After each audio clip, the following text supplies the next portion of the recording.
Sean todos bienvenidos a este espacio de reflexión pedagógica donde vamos a tratar el tema de la resolución de conflictos y mediación educativa.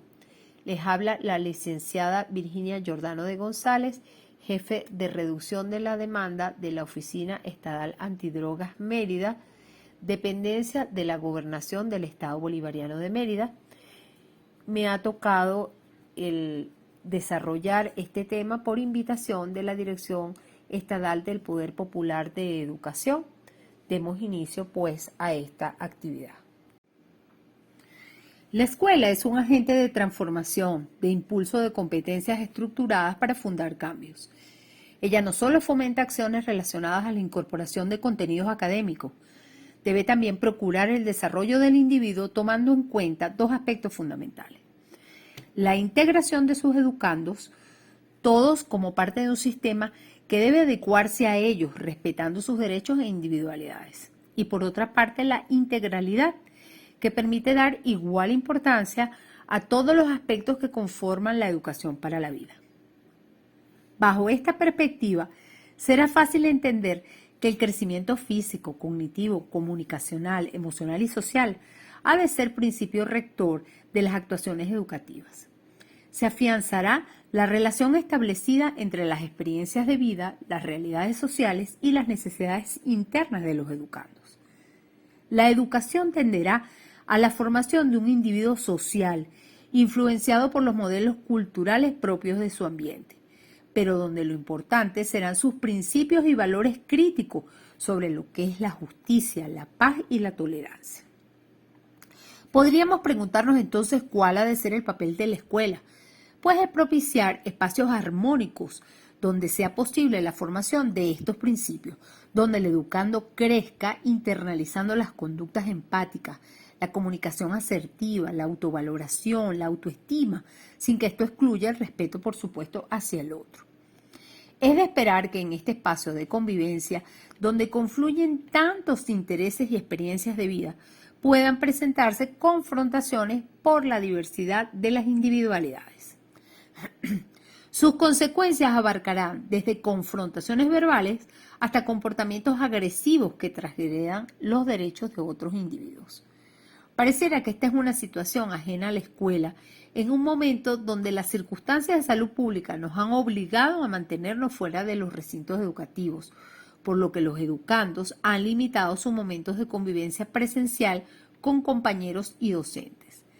Sin embargo, la escuela debe estar preparada para recibir ese contingente de niños y jóvenes que más temprano que tarde van a volver a las aulas y tendrán que reaprender las normas de convivencia en esos espacios.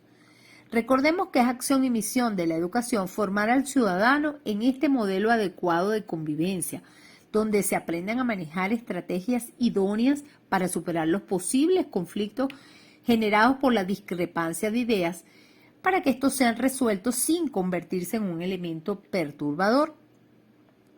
Estamos seguros que sí es posible generar una acción de cambio que apunte a un sistema de educación para la paz, en función de una realidad psicosocial. Este es un trabajo que cada docente debe encabezar dentro de su comunidad escolar, de acuerdo a las condiciones propias, pero ello exige que revisemos ciertas condiciones teóricas para luego hacer propuestas prácticas de trabajo. Entonces, fundamentaremos esta clase en dos momentos de acción. Primero, un breve recorrido sobre el tema de interés, que son los conflictos y la mediación como una herramienta de resolución de estos conflictos, y en segunda instancia, algunas propuestas, algunos modelos de propuesta para iniciar o incitar al docente a que se inicie en la realización de planes de convivencia escolar. Por supuesto, todo ello dentro de los principios de educación para la paz, apoyados en la relación de la escuela con la familia y la comunidad.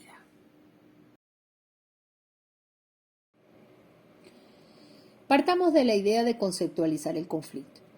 Generalmente a la palabra conflicto la asociamos a una connotación negativa, para describir una forma de oposición, desacuerdo o problema entre partes. Pero no es asunto fácil modificar nuestra idea para entender que el conflicto es un proceso característico de las relaciones humanas y es parte clave del desarrollo individual. Implica distintas formas de relaciones que van desde el plano intrapersonal hasta el interpersonal, determinado por factores psicológicos, biológicos, sociales y culturales. Podríamos decir que conflictuar es un hecho natural de la condición humana, que más allá del aspecto negativo, también puede considerarse como una posibilidad de crear promoción, cambio, adaptación, transformación y redimensión de las emociones personales. Deberíamos ver el conflicto como una fuente generadora de cambios que perseguirá la estructuración de los sistemas y el equilibrio entre las partes, porque se fundamenta en la capacidad de adaptarnos al entorno para el logro de las metas personales, conservando y respetando las normas de funcionamiento y accediendo a la negociación, la integración y la unión. A nuestros efectos vamos a entender el conflicto como una situación de confrontación entre dos o más protagonistas, entre los cuales existe un antagonismo motivado por la diferencia de intereses, es decir, diversidad de opiniones, de vivencias, de emociones, que no siempre se corresponden con las de los demás, pero como ya se ha dicho, que pueden dar pie a la promoción de cambios y transformaciones positivas en el individuo. Desde esta perspectiva vamos a hablar entonces de dos tipos de conflicto. El conflicto intrapersonal, que es propio del individuo, es una crisis interna que se experimenta por el antagonismo entre lo que se desea y lo que es la realidad, y que va a estar determinado por la imagen que tiene la persona de sí mismo, por la autoestima, la seguridad, la satisfacción de sus acciones y el manejo de sus emociones, que se vinculan con las experiencias que ha tenido a lo largo de su vida, con los patrones de crianza bajo los cuales ha sido educado, los límites y las normas que se le han establecido, así como las relaciones dentro de su grupo familiar. Por otra parte, tenemos el conflicto interpersonal que ocurre entre individuos por la no concordancia entre los intereses y posiciones entre las partes involucradas, y puede abarcar desde la diferencia entre valores y normas, entre roles y diferencias de personalidad, hasta los problemas de comunicación. Podemos ver entonces que son variadas las causas del conflicto. Siguiendo algunos principios que establece Christopher Moore, un estudioso del tema, podemos hablar de estas causas. En los conflictos de información pueden ser causados por falta o inexactitud de conocimiento, por la diferencia entre las opiniones e interpretaciones de las partes. En los conflictos de intereses, estos pueden ser causados por actitudes competitivas, diferencias de intereses de contenido, de procedimientos o de intereses personales.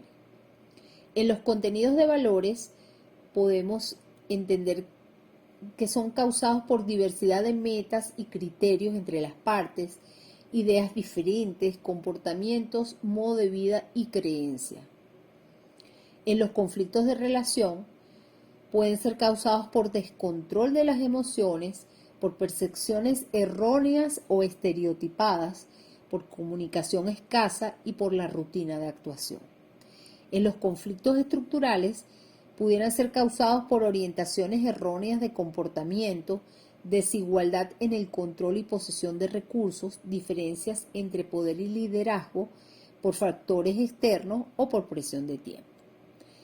Sea cual fuere la causa, muchos de estos conflictos podrían ser superados satisfactoriamente si se concientizara.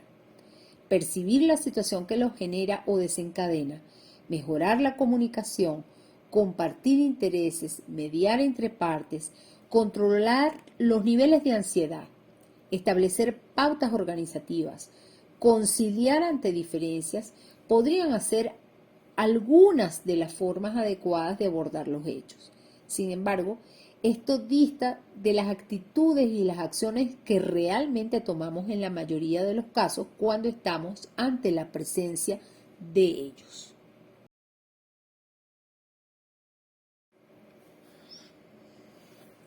Concretemos entonces las fuentes que originan el conflicto, siguiendo un poco los principios planteados por Ormachea en su Manual de Tratamiento de Conflicto. Algunos aspectos a considerar como fuentes del conflicto podrían ser los hechos, en el desacuerdo de la visión personal de lo que es, considerando la fuente del conflicto en la función cognitiva, en la visión, percepción y juicio de la situación. Los recursos escasos, desacuerdos entre las partes sobre la distribución de los recursos en relación a bienes de orden material, como por ejemplo el dinero, los alimentos, situación en la que ahorita justamente estamos todos involucrados y que es una de las fuentes primordiales de los desacuerdos. Y por otra parte, en relación a los bienes de orden no material, como puede ser el estatus, el poder, etc. Otra fuente sería la necesidad humana básica, que son los requerimientos de satisfacción de las necesidades para la subsistencia física y emocional. Por otra parte, tenemos los valores basados en la diferencia de creencias, principios o criterios que pueden no ser siempre compartidos entre las partes y está estrechamente relacionado con lo que es nuestro juicio sobre la moral y la ética. Tenemos también la relación determinada por la manera como interactuamos entre las partes en conflicto relacionadas a las emociones y a las percepciones individuales. Por otra parte está la estructura en relación al ordenamiento de poderes, responsabilidades y beneficios dentro de los miembros que conforman la sociedad. Sean de orden interno o de orden externo, la fuente originaria estará influenciada por la transversalidad de las emociones y las percepciones.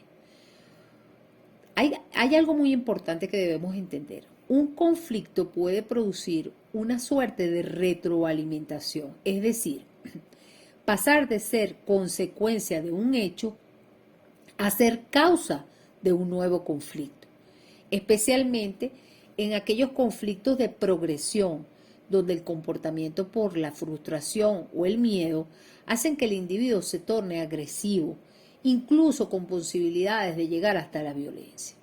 Cuando el individuo se torna violento, genera una nueva situación, una situación diferente, y hablamos de que se genera un nuevo conflicto. Por supuesto, esto está relacionado a las fases que se dan dentro de este proceso. Este proceso tiene 5 etapas. La primera etapa sería la oposición o incompatibilidad potencial. Es la presencia de condiciones que generan el conflicto. Pueden conducir al conflicto de manera directa o de manera indirecta. La segunda etapa sería la cognición y personalización, determinado por las emociones sobre las percepciones. Las emociones negativas, por ejemplo, van a reducir la confianza y permiten interpretaciones negativas del comportamiento del individuo hacia la otra parte. Por el contrario, ante sentimientos positivos se aumenta la tendencia a ver otras posiciones y otras opciones y posibles soluciones. La tercera fase dentro del proceso del conflicto serían las intenciones. Son decisiones para actuar de cierta forma dependiendo de lo que se infiera acerca de lo que el otro pretende, para saber cómo responder a su comportamiento. Muchos conflictos se agravan porque una de las partes atribuye intenciones equivocadas a las actuaciones de la otra parte. En la etapa 4 vamos a hablar de el comportamiento. Incluye las creencias, las acciones y las reacciones de las partes en conflicto. Como resultado de los errores o las actuaciones faltas de tacto, en ocasiones los comportamientos manifiestos se desvían de las intenciones originales. Y la quinta etapa dentro del proceso del conflicto son los resultados. El conflicto es constructivo si mejora la calidad de las decisiones, estimula la creatividad y la innovación, alienta el interés y la curiosidad entre los miembros del grupo. Si ofrece un medio para expresar los problemas y liberar las tensiones y fomenta un ambiente de autoevaluación y cambio. Por supuesto, el conflicto no será destructivo, si lleva a la agresividad, a la violencia, y es por eso que es acción y misión de la escuela el detectar las situaciones que se puedan presentar de conflicto entre los educandos y detenerlas, actuar a tiempo para que no se conviertan en conflictos destructivos, sino por el contrario, en conflictos constructivos que den resultados positivos que apunten hacia la estimulación de las buenas relaciones comportamentales entre los actores educativos. ¿Qué pasa cuando el conflicto se da en la instancia educativa? El manejo del conflicto dentro del espacio educativo es un tema de especial interés, puesto que la dificultad en el control del orden grupal o personal se reflejará en el proceso de enseñanza-aprendizaje a niveles de funcionamiento institucional, del avance individual y el avance colectivo. Entran en juego una serie de pugnas por el liderazgo y el poder, rodeadas de relaciones afectivas, emocionales y organizacionales tan variadas como actores educativos participen en ese reflejo del mundo que es el espacio escolar. Dentro de las instituciones educativas, como reflejos de la sociedad, son infinitas las situaciones de conflicto presente, como infinitas van a ser las interpretaciones y formas de ser abordadas. La institución educativa será un cúmulo de subjetividades, donde se presentan todas las situaciones que se han de explorar en la vida común, influenciadas por factores económicos, sociales, culturales y emocionales. Lo importante dentro del marco educativo es establecer cuáles van a ser las acciones concretas para superar las situaciones conflictivas, como podría ser, por ejemplo, la constitución de manuales de convivencia escolar, donde se haga referencia a todas las circunstancias que pueden presentarse en el establecimiento de límites y normas, tales como la presencia de conflictos y las situaciones de resolución, así como la mediación. Sin embargo, no siempre lo planteado en los papeles de trabajo se corresponde a la realidad institucional. El sistema escolar se ha centrado más en la educación para la armonía, la convivencia y el entendimiento, pero la realidad educativa dista mucho de esta posición un tanto idealista y exige una revisión más profunda en lo relativo a sus acciones. La autora Elena Martín nos habla de 6 tipos de conflictos comunes en las aulas. Ellas se resumen con la disrupción, visto como sinónimo de distracción hasta llegar al descontrol e irrespeto de la imagen del profesor dentro del aula. Es asociado al bajo rendimiento de los alumnos por la distracción del grupo y a la perturbación de la comunicación entre docentes y estudiantes. El ausentismo, que está relacionado a la deserción y a la pérdida de interés en la actividad escolar. Las agresiones de estudiantes al profesorado, que pueden ir desde la amenaza verbal hasta la agresión física. Las agresiones del profesorado al alumnado por comportamientos inapropiados de los docentes, bien sea por descontrol emocional, por la impotencia en el manejo de la disciplina del aula y hasta por la frustración laboral. El vandalismo, referidos a conductas antisociales generalmente de causas individuales. Y lo más común, el maltrato entre iguales por abuso de poder, relacionado al bullying, al acoso, rechazo, exclusión entre compañeros.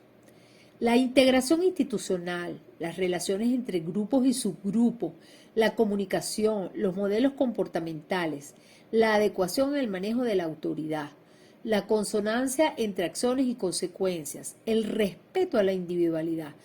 Todos y cada uno de estos aspectos son determinantes para la comprensión y superación de situaciones que atenten contra la adecuada dinámica escolar. El camino apunta a las acciones de consenso en los criterios individuales y grupales, a la mediación y a los acuerdos, en tanto que se procura el logro de la formación de los individuos, que no es más que el fin último de la escuela. Hasta ahora hemos hablado solo del conflicto y hemos conceptualizado el término y establecido sus causas, pero necesitamos ahora pensar cómo vamos a resolver las situaciones conflictivas. Y es allí cuando caemos en el tema de la mediación. En la época en que vivimos, las dinámicas sociales exigen entre sus miembros un tipo de relación abierta al diálogo, dispuesta a escuchar, a ser receptiva y tolerante. Se intenta que en la escuela, como recinto de formación humana, se propicie la armonía entre sus miembros, donde el autoritarismo deje de ser la constante, permitiendo la ayuda mutua, la solidaridad y la cooperación. Esto implica un compromiso de las partes y el respeto de los derechos de cada persona o grupo. Como ya he mencionado, es normal que se presenten conflictos como parte rutinaria dentro de la comunidad escolar, pero cuando sucede una diferencia, hay que buscar los mecanismos más sanos para su superación. Antes de permitir que estas situaciones sobrepasen la capacidad de atención de los agentes educativos, exigiendo una solución que podría ser hasta judicial y que no siempre va a ser justa para las partes involucradas, hay que plantearse otras formas de resolución de conflicto. Y efectivamente hay métodos pacíficos que no son adversariales. Entre ellos encontramos la negociación, la conciliación, el arbitraje y la mediación.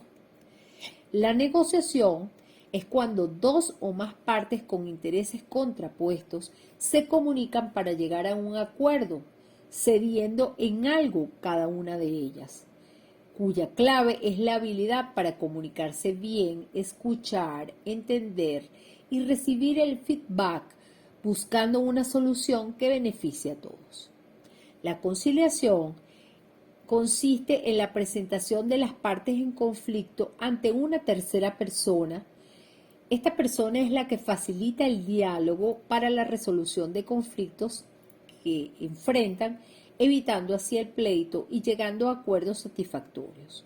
Puede ser ejercido, por ejemplo, tanto por los docentes como por pares, o sea, grupos, otros alumnos, ¿verdad? El arbitraje es la solución del conflicto encargada a un tercero particular que es un árbitro.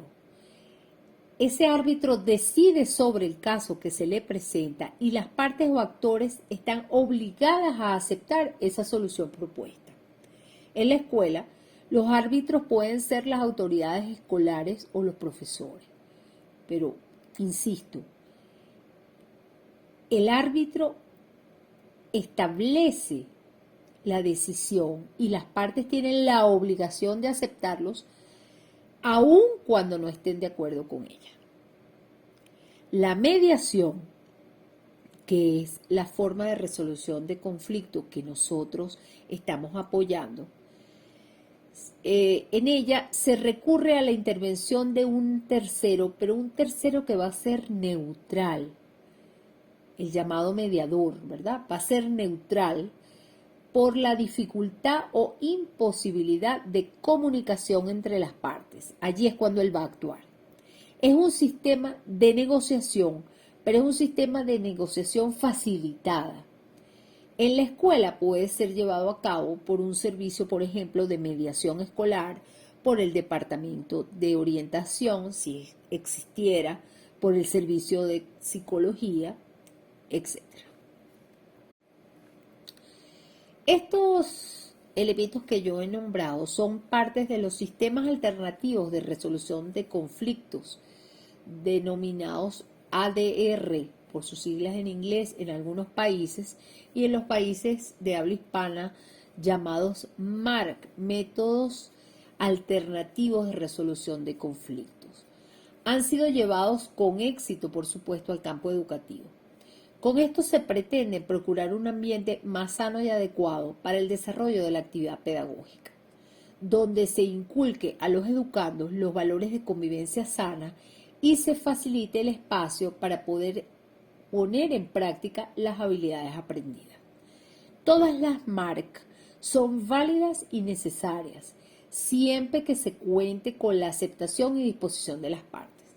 Sin embargo, La figura de la mediación se presenta como la más efectiva en el tratamiento de las disputas y conflictos en el ámbito educativo, y es por eso que vamos a detenernos un poquito más en esta.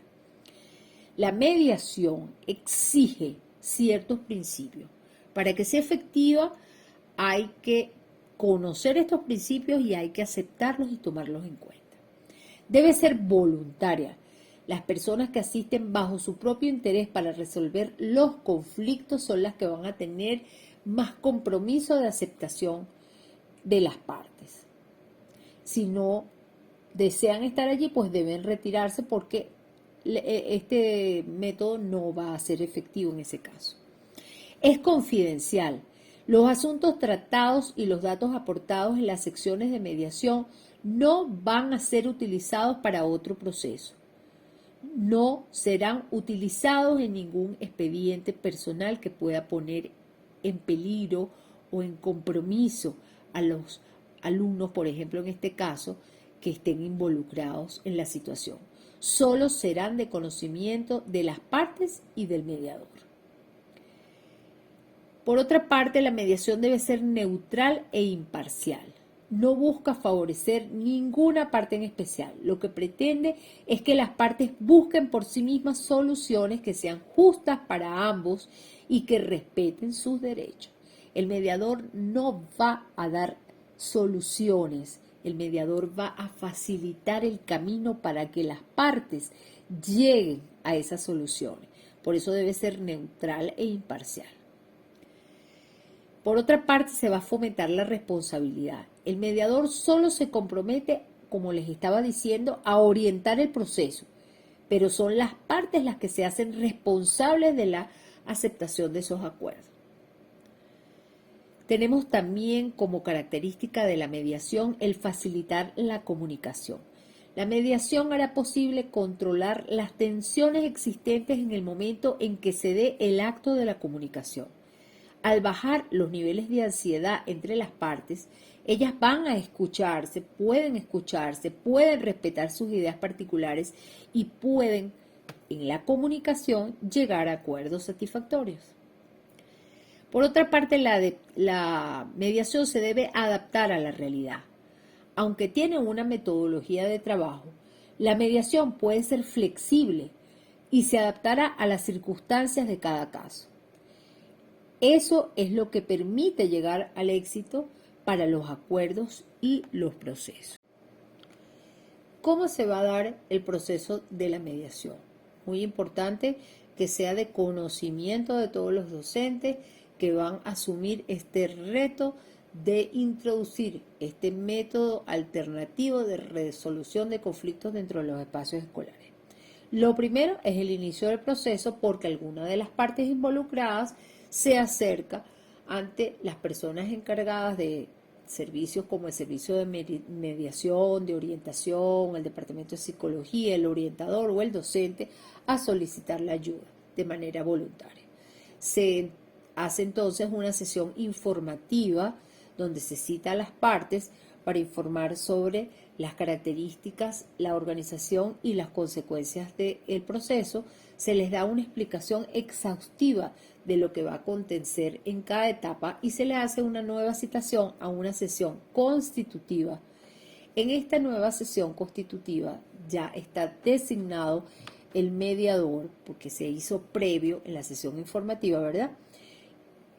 Y con aceptación de las partes se estableció así. Se hace la identificación de las partes, la identificación del conflicto que se va a tratar, se hace una declaración voluntaria sobre la aceptación de las partes del proceso y sobre las obligaciones que éste va a derivar, se elabora un acta, compromiso y es firmada por las partes involucradas con el apoyo del visto bueno del orientador, en este caso del mediador. Se da entonces la actuación de mediación formalmente. Se da una nueva convocatoria de las partes y en esta reunión se determina cuál es el conflicto, se priorizan los problemas que van a ser abordados, porque puede las personas dispersarse en ideas y el mediador debe estar en la capacidad de centrar la acción priorizando el problema. Se va a dar la exposición de cada una de las partes con sus argumentos. Esto es un proceso comunicativo de sentimientos, de intereses, de expectativas dentro del proceso. El mediador debe conducir para la generación y evaluación de las alternativas de solución. Ojo, no es el mediador el que propone las soluciones. Él solamente conduce la discusión para que las soluciones afloren de los involucrados en el acuerdo. De no ser así, estaríamos en un acto de arbitraje y no en un acto de mediación. Otra etapa es la terminación del procedimiento. Se presenta el acuerdo sobre una parte o totalidad de los asuntos que están incluidos dentro de la mediación. Se elabora el acta de conclusiones de procedimientos, se acepta y se firma por parte de los involucrados. Las etapas pueden presentarse con variaciones de acuerdo a la naturaleza de la situación generadora del conflicto, a las características individuales de las partes o al contexto que rodea las circunstancias tratadas, pero nunca puede alterar la esencia del proceso, es decir, la necesidad de que las partes se comprometan y participen sin coacción y de forma voluntaria. La única manera de garantizar el éxito del proceso es que las partes se sientan respetadas, escuchadas e importantes en la solución que se presente. Si estos acuerdos no brotan de forma consensuada desde los mismos involucrados, simplemente ellos no se sienten en la obligación de darle cumplimiento a esto. Por supuesto, el mediador debe hacer uso de sus habilidades comunicativas para conducir este proceso y debe estar atento al cumplimiento de los compromisos por parte de las partes. Es tan importante el papel del mediador que vamos a hacer un aparte para hablar sobre sus características. El mediador debe iniciar canales de comunicación eficaces. Debe ayudar a las partes a reconocer los derechos de los otros. Debe facilitar el proceso de resolución, enseñando a las partes diversas formas de negociación. Debe multiplicar los recursos y vincular a las partes con expertos si fuese necesario la intervención de otra persona para aclarar conceptos o para dar nuevas ideas. Debe explorar los problemas para mostrar nuevos puntos de vista a las partes. ¿Ustedes se imaginarían qué sucedería si? Este es el tipo de premisas que hay que utilizar, que conducen, más no cambian las ideas de los participantes. Convertirse en agente de realidades para conducir a los involucrados a tomar soluciones reales y viables. Y el mediador debe ser líder porque debe tomar la iniciativa para impulsar la negociación mediante sugerencias de procedimiento.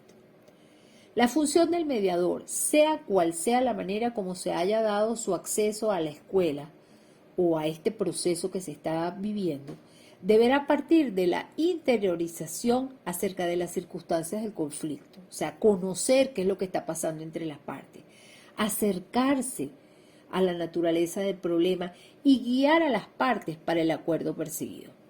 No hay una limitación de tiempo para su gestión. Esto va a depender de la naturaleza de la situación sobre la que se esté actuando. El hecho de no haber estado previamente involucrado en el espacio donde se ha de intervenir garantiza su neutralidad. Este profesional debe ser imparcial. Él no es juez de la situación, él es conductor para el logro de acuerdos respetuosos entre las partes. También deberá responder a condiciones de confidencialidad para proteger a los involucrados y respetar sus derechos. ¿Quiénes pueden ser mediadores en la resolución de conflictos escolares? pues los miembros de la comunidad educativa, bien sean del cuerpo profesoral, directivo o incluso los mismos alumnos, pueden intervenir en el papel de mediadores siempre y cuando hayan sido preparados para ello. La mediación también puede usarse como un ejercicio de carácter preventivo, que es lo que vamos a llamar mediación en el aula, evitando que conflictos latentes lleguen a desarrollarse. ¿Qué hacer? Involucrar a los actores escolares en prácticas simuladas de acciones de mediación, donde se puede dar la reflexión acerca de las consecuencias de sus acciones, las posturas asumidas, todo para mejorar las características del manejo de la convivencia escolar. Todo dependerá de la situación presentada, de las características de la población que esté involucrada y de la realidad de cada centro educativo. Recordemos que este tipo de mediación también puede darse para afrontar situaciones entre profesores y padres, entre profesores y otros miembros del personal, e incluso entre el personal de la institución y las autoridades directivas. Siempre se puede suscitar una desaveniencia, pero es de esperarse que sea superada a través del diálogo, entre partes, por supuesto. Pero no siempre es el caso y puede necesitarse la ayuda de un tercero mediador. Pero para fines de esta actividad, nos hemos centrado más entre los problemas suscitados entre los alumnos y no entre los adultos con los alumnos, porque esto sería un tema que ameritaría extenderse muchísimo más y por limitaciones, por supuesto, de tiempo, no podemos hacerlo. Vamos ahora a realizar algunas propuestas para la resolución de conflictos en la escuela a través de la mediación, desde dos puntos de vista. Por una parte, desde el trabajo desde el aula, bajo la perspectiva de la prevención de las situaciones conflictivas y la exploración de posibles desavenencias que existan entre los grupos educandos, es lo que se conoce como mediación en el aula. Y por otra parte, desde la instancia general de la escuela, en el manejo de algunas acciones propias cuando se busca la mediación como herramienta para la resolución de conflictos que ya están determinados y que están identificados. Desde el aula vamos a hablar como sugerencia inicial la intervención de cada grupo de trabajo a través de sesiones que se van a desarrollar durante un lapso de tiempo determinado, al menos una actividad semanal, por lo menos durante todo un lapso o momento pedagógico del año escolar. Aun cuando sabemos que los valores y principios de convivencia y el aspecto emocional son trabajados como un eje transversal, acá se propone el darles un espacio protagónico, un tiempo exclusivo de trabajo, pues de esto depende la reafirmación de los principios socializadores en los actores educativos que van consecuentemente a beneficiar en rendimiento, en disciplina, en crecimiento integral. ¿Quiénes van a proponer las actividades? Los docentes guías, los docentes o profesores de aula, los orientadores, el psicólogo escolar si lo hubiese, o incluso hasta el grupo de alumnos. Debemos entender que en la medida que afiancemos los valores de coexistencia, la identidad individual y colectiva, que establezcamos un clima de integración, que se fomente el respeto mutuo y el respeto personal, que se refuerce la autoestima, la autonomía y el trabajo cooperativo, en esa misma medida será posible lograr la armonía en la convivencia escolar e implementar cualquier proceso de resolución de conflictos con la debida aceptación de los actores educativos. De allí que la propuesta deba partir de actividades de crecimiento personal y convivencia, como formas iniciales de lo que nosotros conocemos como educación para la paz. Hablarles de actividades modelos es demasiado amplio, por eso yo les invito a que ustedes revisen materiales como el de Martín Prieto, que habla sobre la mediación escolar, el manual de mediación de García Anderson, la guía para la mediación escolar de Binaburo y Muñoz. En fin, hay mucho material al respecto. En ellos ustedes van a encontrar actividades modelos para desarrollar autoconocimiento como ser humano y social, reconocer y usar la conexión mente-cuerpo, fortalecer la autoestima y confianza, desarrollar empatía, contribuir y cooperar con el trabajo, desarrollar destrezas de comunicación y vocabulario, adquirir conocimiento sobre la naturaleza de los conflictos y comenzar a practicar la solución de conflictos, practicar los pasos de la mediación y aplicar lo aprendido en la vida personal y social. Todos estos manuales nos proponen cosas muy interesantes que nos van a ayudar al crecimiento del grupo de alumnos de cada aula. Por ejemplo, una actividad: búsqueda de artículos periodísticos referentes a diversos conflictos. Vamos a clasificar, vamos a investigar primero sobre algunos artículos, luego vamos a clasificarlos de acuerdo al tipo de conflicto analizado y les vamos a dar a los muchachos categorías sugeridas: conflictos sociopolíticos, económicos, bélicos, religiosos, entre grupos de personas, entre culturas diversas, etc. Vamos a proponerles a ellos conversar sobre los motivos que nos han llevado a clasificar de una u otra forma estos conflictos. Discutir guiados por preguntas como estas, por ejemplo: ¿dónde se desarrollan los hechos? Vamos a reconstruir el conflicto en todas sus partes. ¿Cuáles son las partes que entran en conflicto? ¿Por qué motivo entran en conflicto? ¿Qué postura toma el redactor de este artículo? Vamos a hacer una lista personal de los conflictos que pensamos se han dado a nuestro alrededor y que tengan características similares a las presentadas en esta actividad. Otra actividad modelo pudiera ser, por ejemplo, una actividad referida al manejo de la autoestima.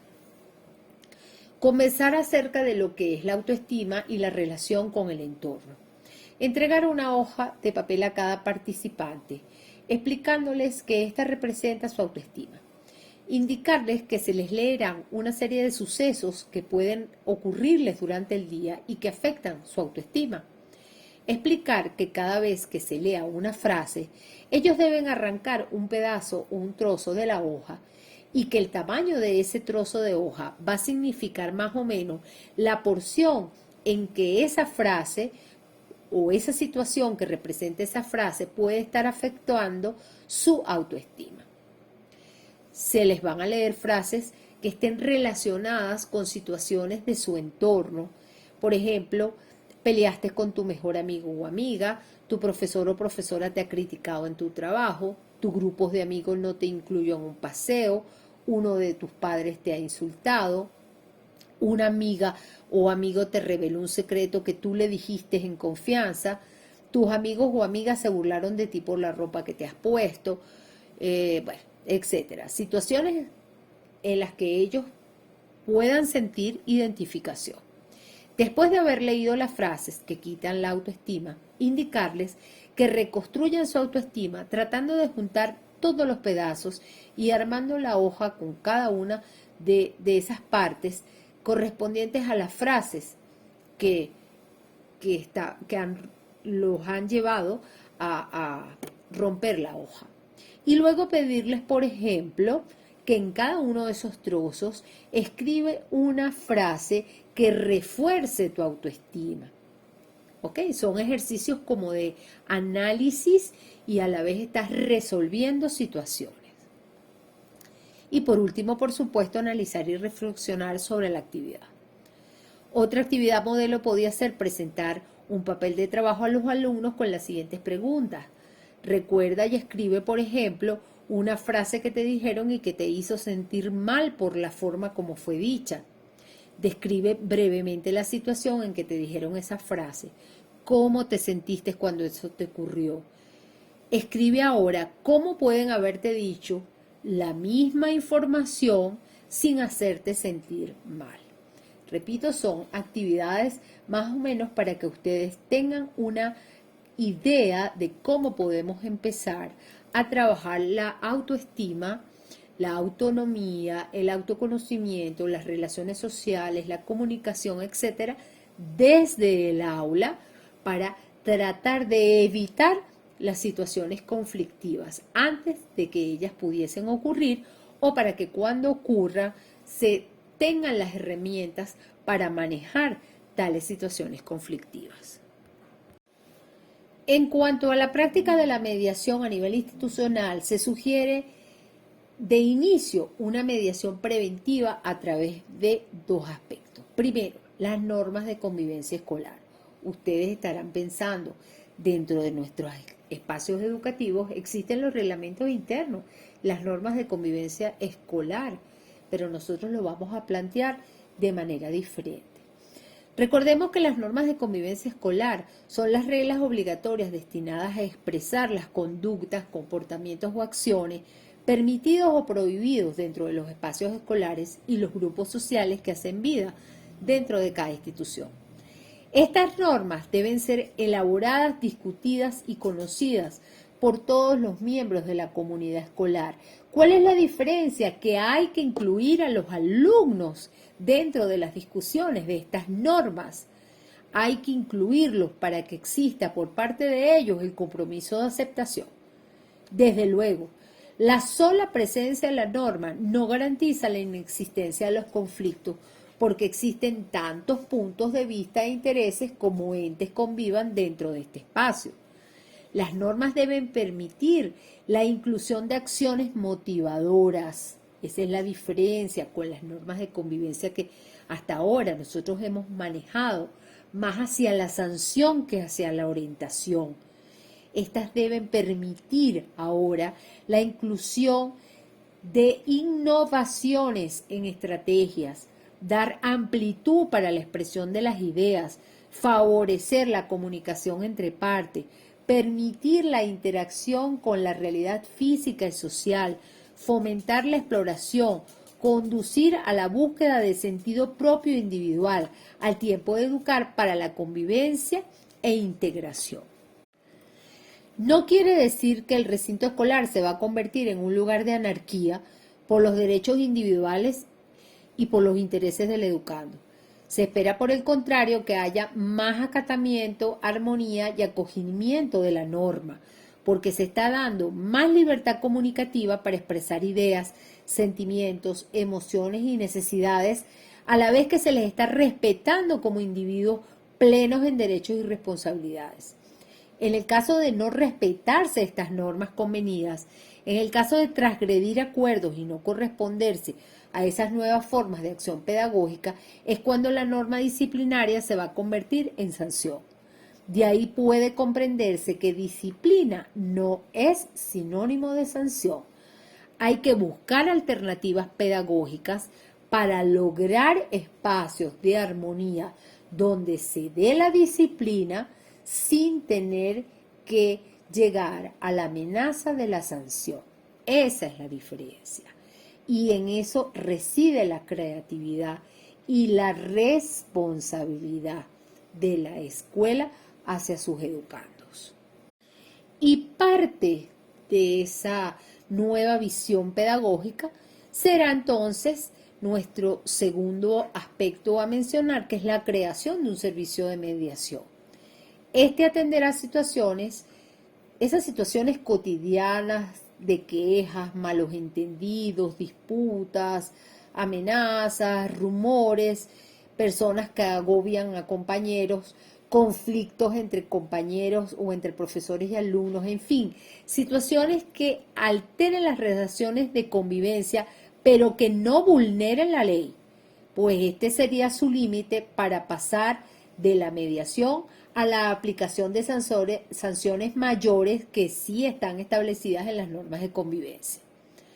El equipo de mediación puede estar conformado por integrantes del recinto escolar o incluso agentes externos si fuese el caso que se requiriera, todos debidamente preparados para desarrollar este método alternativo, que es de alta estima en el medio escolar y dispuestos a acatar los principios rectores de este trabajo.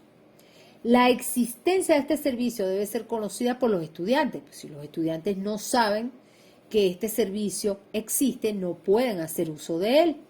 Los responsables deben explicar los objetivos, las funciones y el alcance de sus acciones. Se deben promocionar entre los alumnos para que entiendan que habrá confidencialidad, imparcialidad, libertad de expresión y para que haya diálogo y seguridad y estos se acerquen, al igual que los docentes, y hagan uso del mismo. Entonces, se van a establecer dentro de este servicio de mediación aquellos aspectos que ya mencionamos al hablar de la mediación, que incluía todo lo que es la premediación, al establecer las reglas de funcionamiento, mostrar las listas de mediadores, la escogencia, la exposición de partes, lo que es la mediación propiamente dicha con la presentación y reglas del juego, con la presentación de los mediadores, la presentación del compromiso de confidencialidad, con la intervención de las partes, donde se van a aclarar las situaciones, con la propuesta de soluciones y con el cierre final de la mediación mediante los acuerdos parciales o totales, la firma de los documentos de compromiso y el seguimiento en el tiempo. Cada institución será autónoma en la presentación y ejecución de su propuesta, siempre y cuando se respeten los principios de la mediación. La efectividad de este trabajo, que busca el camino más productivo para la resocialización escolar cuando nuestros niños y jóvenes retornen a las aulas y, por qué no, para aplicarlo dentro de nuestros propios ambientes sociales y familiares, solo va a depender de la buena disposición de los encargados de llevar la educación hasta las aulas escolares. Finalmente, quiero agradecerles el habernos permitido compartir este tiempo de reflexión pedagógica desde la Oficina Estadal Antidrogas Mérida, desde la Dirección del Poder Popular para la Educación Estadal. Quiero agradecerles y, por supuesto, en el nombre propio, la atención y la acogida que este tipo de actividades ha tenido hacia ustedes. Quiero reconocer y aplaudir el esfuerzo que como docentes están realizando para tratar de superar día a día cualquier deficiencia dentro del sistema en pro de la calidad educativa. Este para nosotros es el principal bastón que fortalece nuestra acción de prevención ante la situación de vulnerabilidad de nuestros niños y jóvenes por el consumo de sustancias adictivas. El mejor recurso que tenemos en esta acción preventiva, como lo digo, es la educación. Sin ustedes, nosotros no podríamos realizar nuestro trabajo. Les pido, por favor, que nos acompañen en nuestra campaña Mérida sin consumo para hacer de este el mejor estado de Venezuela y lograr realmente que la educación adquiera el papel protagónico en la vida de los ciudadanos. Mil agradecimientos a todos por su receptividad y esperamos poder haber contribuido, aunque sea un poquito, en lo que es la reflexión en pro de la buena educación. Muchísimas gracias.